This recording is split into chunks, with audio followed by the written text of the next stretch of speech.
A lot of bad news for A$AP Rocky.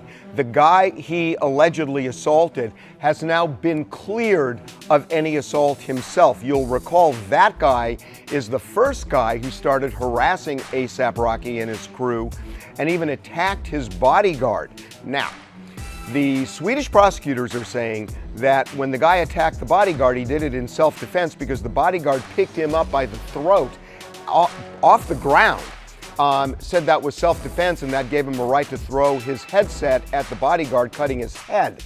Here's the problem with that. The bodyguard has also been cleared by Swedish authorities. So they've cleared the bodyguard, they've cleared the guy who allegedly started the assault in the first place.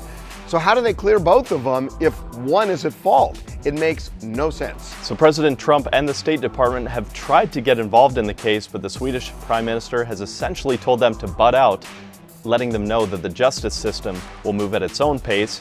Formal charges are expected on Thursday for Rocky. UFC superstar Jon Jones is facing an allegation of battery after a cocktail waitress at an Albuquerque strip club claims that he slapped her in the genitals against her will during an incident in April. Here's what happened. Jon was at the club with his brother Chandler Jones, NFL superstar, and they were having fun on April 19th when the waitress claims that he got a little too handsy. Tried to kiss her, she kept saying no. He was asking for a table dance. She said, I can't do that because I'm not a dancer, I'm just a cocktail waitress and there are rules against that.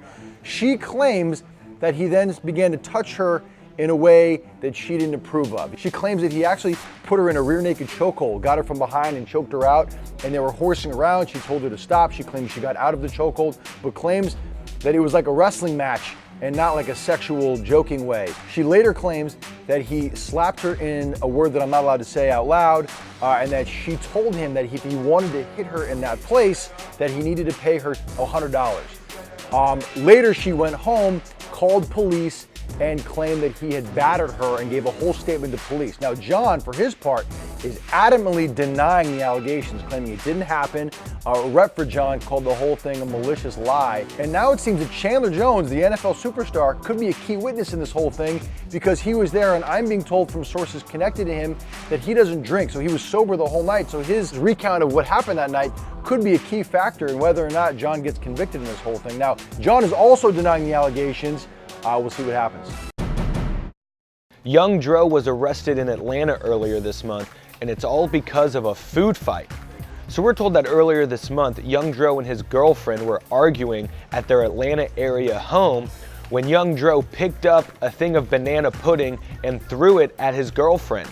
Well, police were called, they showed up, and upon arrival, Young Dro's girlfriend said she did not want to press charges and she did not want him to go to jail, but police decided to do it anyways. Now he's facing 2 counts of misdemeanor battery and family violence. So Young Dro is still being held in custody right now because he's got 2 child support warrants. He owes about $41,000 in past cases, not to the current baby mama, but if he puts up $10,000, that will get him out of jail right now.